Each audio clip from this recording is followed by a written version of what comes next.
todos bem-vindos à Casa do Caminho. E antes de começar a nossa palestra, eu vou ler uma mensagem, do livro Pão Nosso, escrito pelo Francisco Cândido Xavier e ditado pelo Espírito Emmanuel.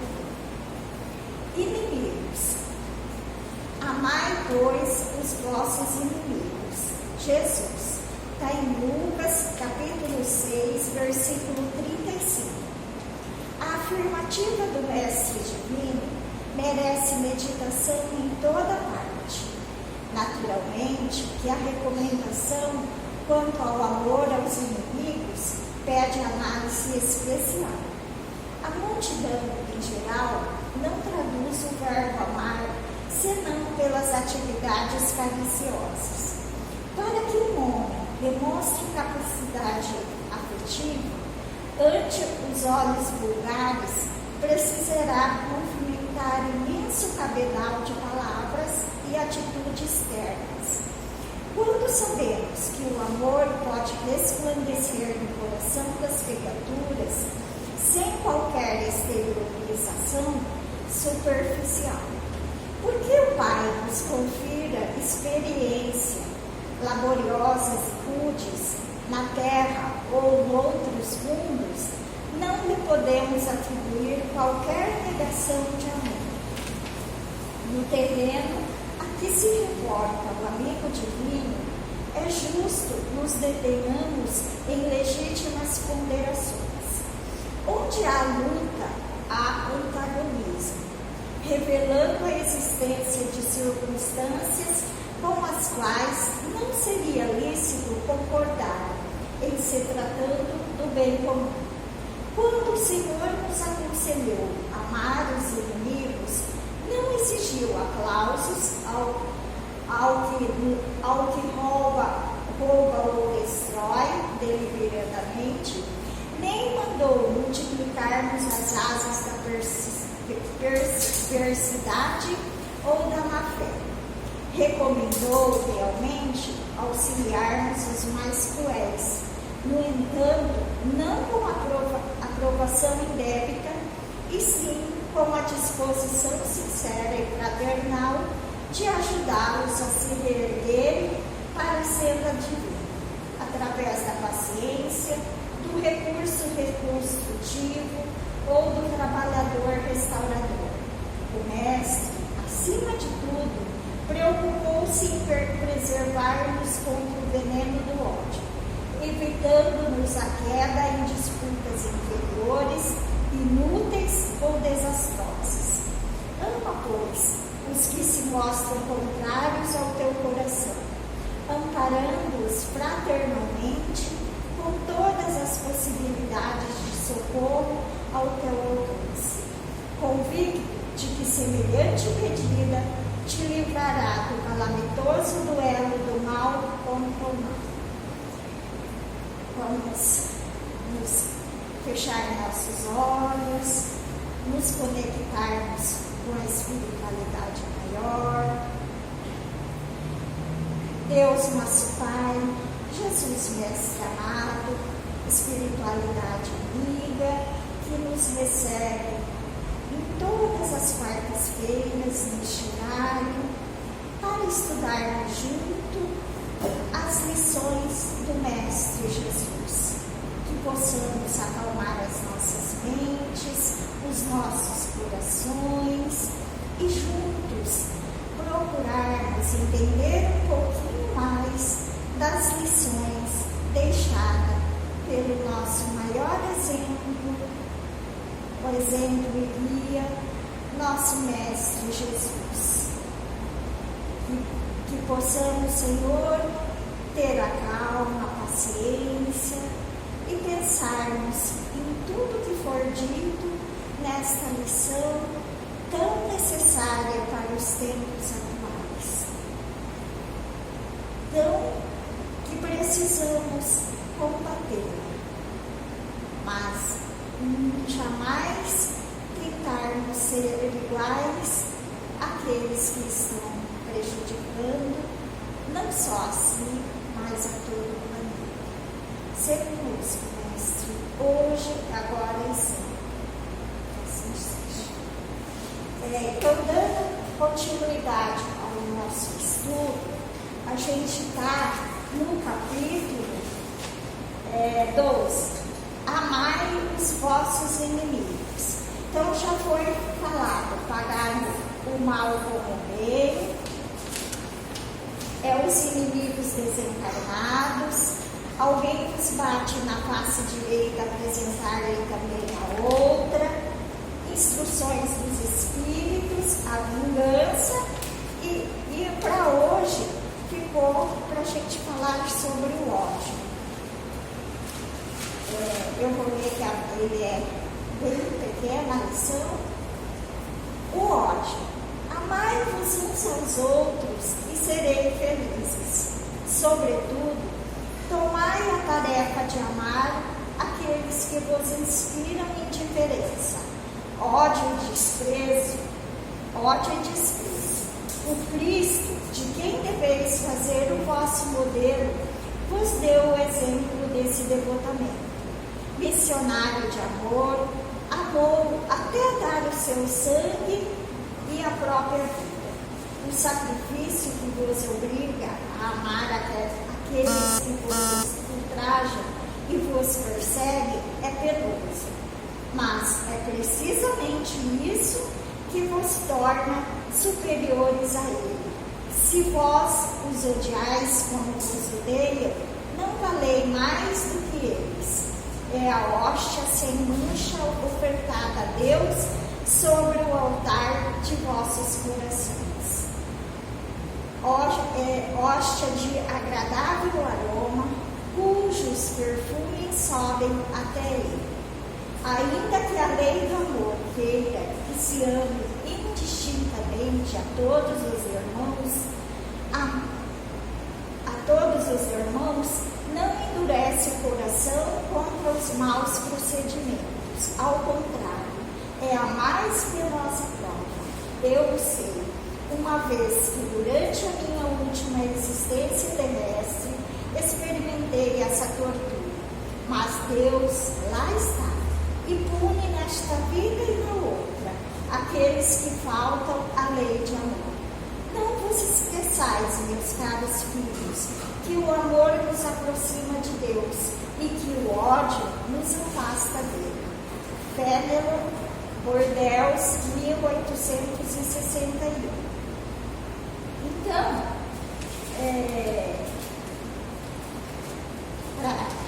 vamos pensar um pouquinho sobre o ódio, né? Então, Emmanuel nos diz que o ódio é o germe do amor que foi sufocado e desvirtuado por um coração sem evangelho, ou seja, sem ter Cristo, né? Sem espelhar em Cristo. Então seria o amor adoecido. Só a evangelização do homem espiritual poderá conduzir as criaturas a um plano superior de compreensão. Então, uma coisa que a gente não pode esquecer, nós estamos num planeta de provas e expiações. Então, por aqui vem espíritos que precisam aprender, que precisam expiar faltas cometidas no passado, crimes cometidos,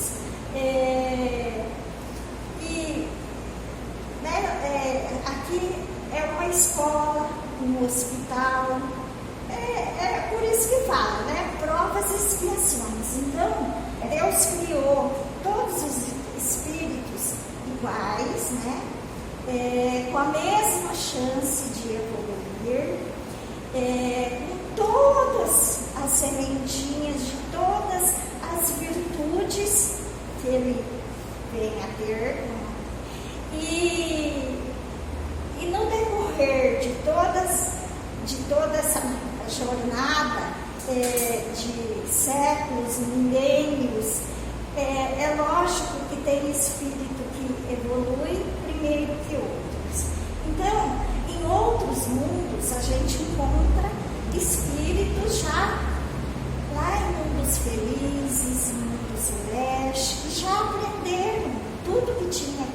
viver, não necessariamente no nosso planeta, pode ser em qualquer outro planeta do nosso universo.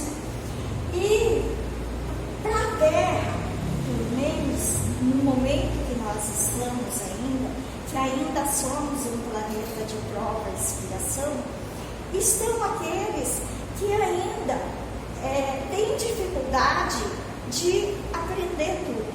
Ainda nós temos como se fosse um ópio que envolve os espíritos da Terra, que nos segura, faz a gente ficar aqui no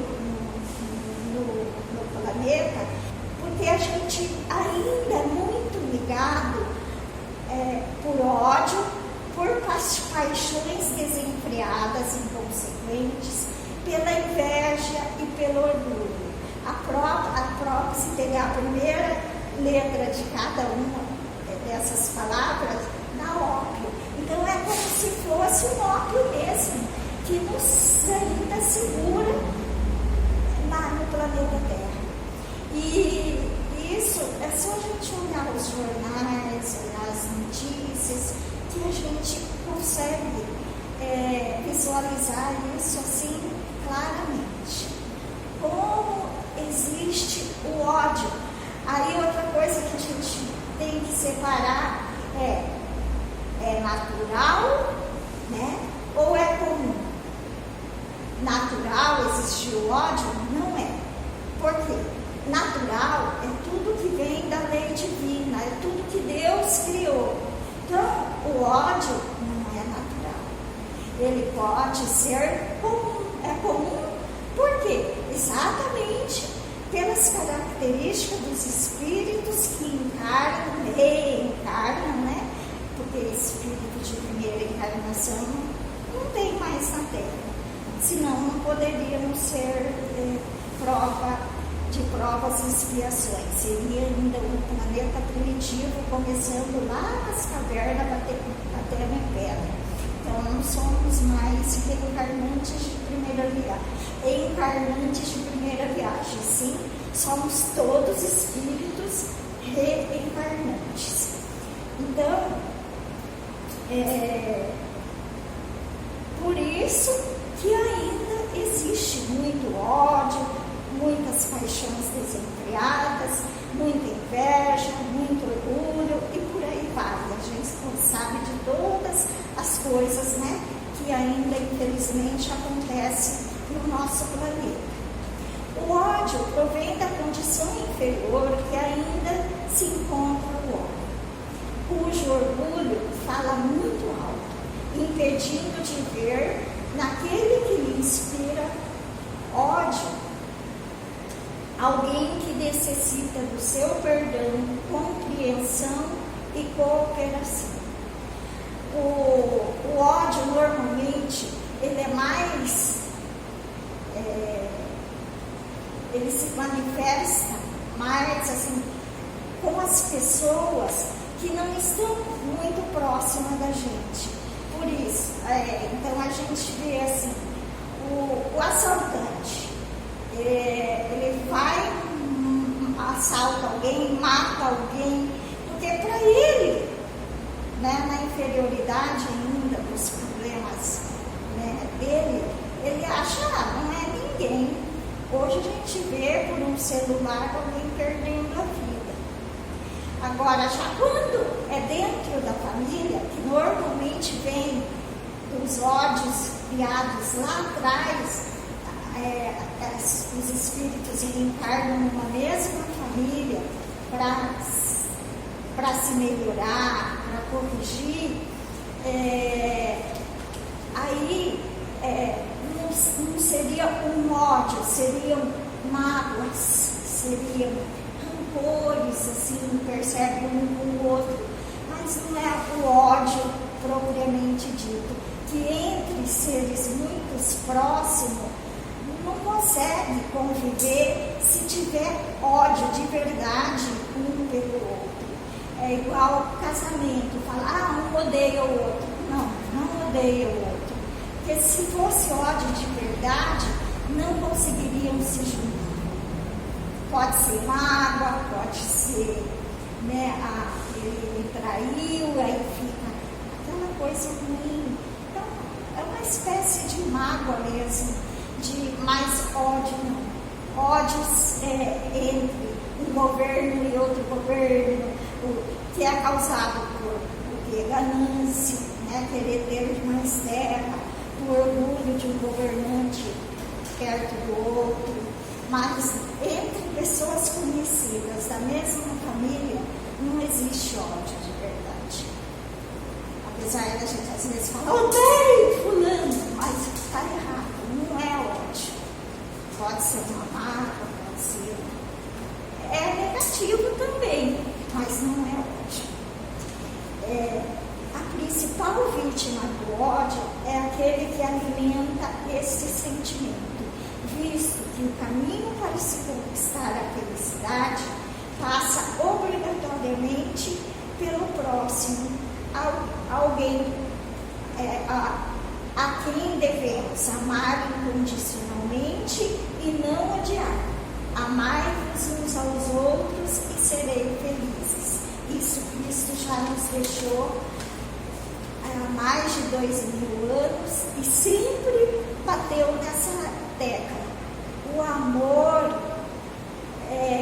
cobre 1 milhão de pecados, o amor conserta, pode ser o pior erro que tiver, o amor conserta. Devemos amar com mais intensidade aqueles que nos inspiram indiferença, ódio ou desprezo, porque estes são os que mais necessitam de nossa compreensão. Além de constituir a mão que nos dá o ensejo de demonstrar nossa paciência e resignação. O irmão que nos inspira o sentimento de ódio constitui o meio e a oportunidade que Deus nos dá para nos regenerarmos do mal que tenhamos feito. Jesus nos deu o maior exemplo de amor. Se entregou ao sacrifício da própria vida para dar testemunho de seu amor por todos nós. É o exemplo mais perfeito que Deus tem oferecido ao homem para lhe servir de guia e modelo.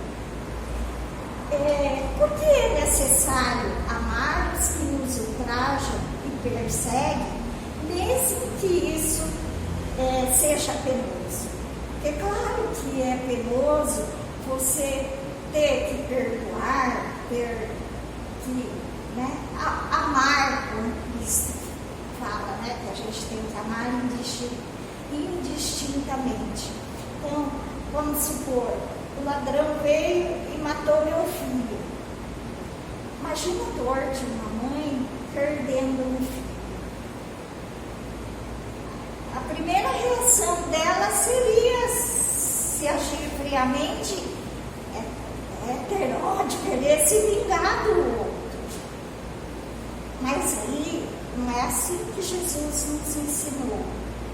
Então, ele tirou a vida do meu filho, mas meu filho já foi acolhido, já foi recebido no plano espiritual e agora ele vai seguir lá. E esse que ficou? Como vai ser a consciência dele daqui para frente? Como está sofrendo a mãe desta criatura, o pai, dessa pessoa que cometeu o crime?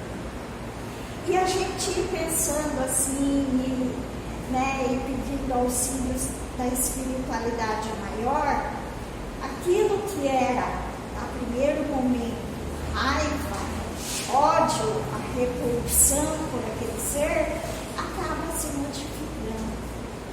E a gente, graças a Deus, a gente vê muito disso por aí acontecer, na nossa cidade, em outros países. Eu me lembro de uma história que eu li, provavelmente nesses YouTube da vida, da internet, onde dois jovens, mais ou menos na época de segundo grau ainda, todos os dois ainda não eram menores de idade, numa dessas brigas, né, de toma um pouquinho a mais, ou num jogo que um perdeu, não sei o que era, mas um acabou matando o outro. Essa violência foi tão grande que um matou o outro. Aí a mãe desse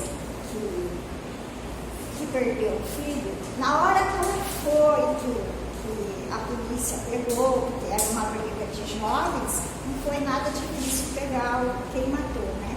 E ela foi na hora e viu o filho dela morto e o menino ainda que matou o filho dela. E ela disse que ela olhou bem nos olhos do menino e ela viu, ela disse que ela sentiu como se ela estivesse vendo dentro dos olhos do menino um medo, como se ele estivesse aterrorizado com aquilo. E não era raiva, ela falou que não era raiva, era medo que ele tinha, porque muito provavelmente ele fez aquilo no calor da briga dele, ele nem pensou, né? E aí vinha, e agora? Minha vida acabou? Aí diz que ela, claro, ela teve a revolta, ela teve a reação claro, perdeu o filho, e aí? Aí diz que ela foi para casa, chorou tudo que tinha que chorar, foi pro velório, tudo, né? Esperou pelo período de luta. Aí diz que depois ela pensou, e ela falou assim: eu não vou deixar esse rapaz perder a vida dele. Ele tirou a vida do meu filho numa hora, 5 segundos de bobeira, né, no calor das emoções. Eu vou fazer tudo o que estiver ao meu alcance para auxiliar esse menino. E aí ela tomou advogado para esse menino foi para o centro lá de detenção até completar 18 anos. E aí completou os 18 anos, ele foi liberado da cadeia.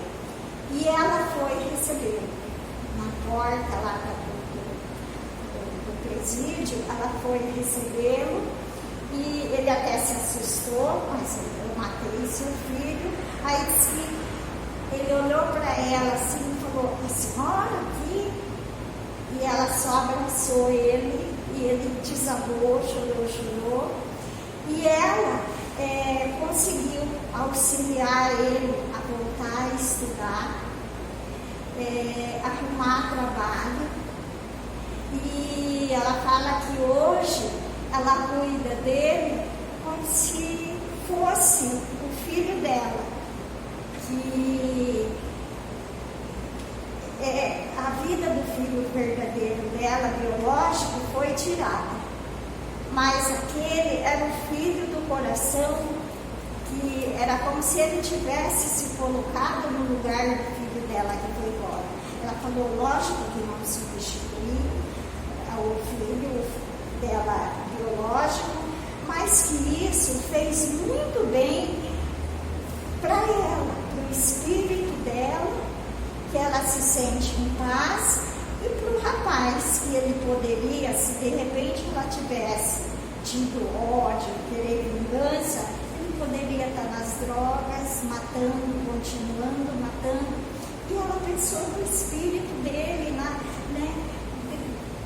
como fazer para mudar o caminho que ele estava indo. E resolveu acolher ao invés de deixar ele no mundo. Então eu acho assim, que é um belo exemplo, do que a gente tem que fazer por alguém que nos faz mal. É difícil?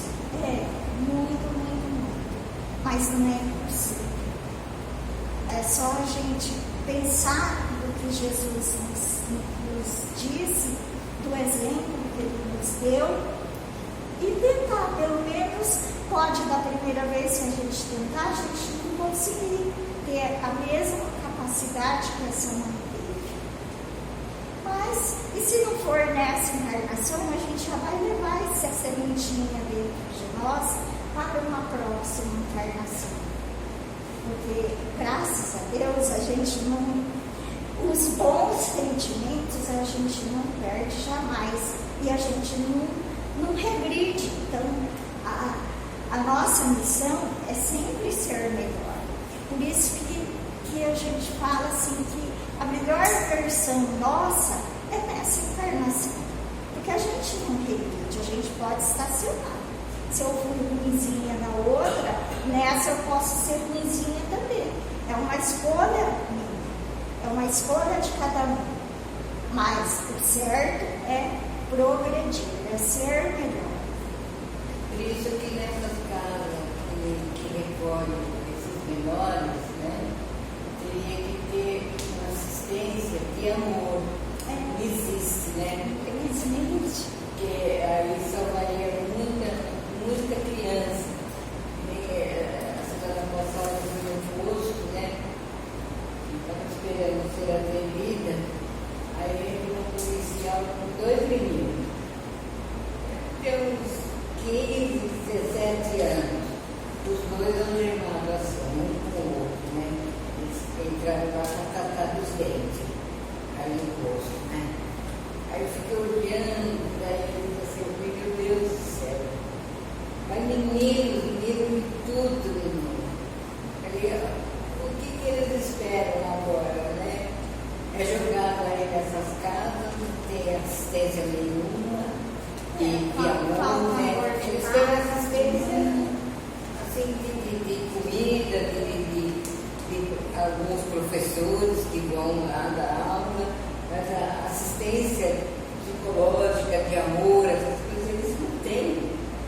Então, se eles fizessem, salvaria muitas crianças, né, nesse lugar, né? O ódio é fruto da condição inferior em que ainda se encontra o homem. Odiar é ferir-se a si próprio. É um mal que atinge diretamente quem odeia. Devemos vencê-lo dentro de nós para desfrutarmos a verdadeira felicidade, cujo caminho é o exemplo de Jesus contido no seu Evangelho. Então, era só isso que eu tinha para falar hoje. Agradeço a paciência de todos e vamos fazer a nossa prece final e depois tem um passe. Querido Jesus, agradecemos nesse instante o auxílio dos bons espíritos que dirigem esta casa e nesse momento estão aqui para nos iluminar, nos abençoar. E pedimos, Mestre Jesus, que as pleiades de cura, de amor, que estão no orbe terrestre possam, nesse momento, auxiliar todos aqueles que sofrem, todos aqueles que estão com problemas físicos, mentais ou espirituais. Pedimos também, Senhor, para as equipes espirituais que recolhem os espíritos recém-desencarnados, aqueles que estão onde haja guerra, onde haja violência e que estão se desencarnando em massa, que eles possam ser, Senhor, bondosamente acolhidos e orientados, levados a pronto-socorros espirituais, pois na guerra e na violência eles são brutalmente tirados às vezes de seus corpos e não é fácil para eles entender o que aconteceu. Então, que as falanges encarregadas de retirá-los e encaminhar para os prontos socorros espirituais possam ser em ação e, através do amor do Mestre Jesus, recolhemos essas almas. E que o nosso mundo, aos poucos, possa passar de mundos de provas e expiações para a regeneração. Sabemos que isso vai ser difícil, vai ser doloroso, pelo que a gente tem visto até agora. Mas sabemos que o amor do Cristo, o amor do nosso Pai Celeste, saberá a hora de agir e fazer a mudança necessária. Confiamos, Pai amado, em teus ensinamentos, em sua promessa, que a terra um dia passará para a regeneração. Que possamos, Senhor, sair desta casa com a paz no coração e possamos levar todas essas boas energias aqui recebidas para os nossos lares, os nossos trabalhos e poder distribuí-las a todos aqueles que estejam próximos a nós. Gratidão, Mestre. Sê conosco hoje, agora e sempre.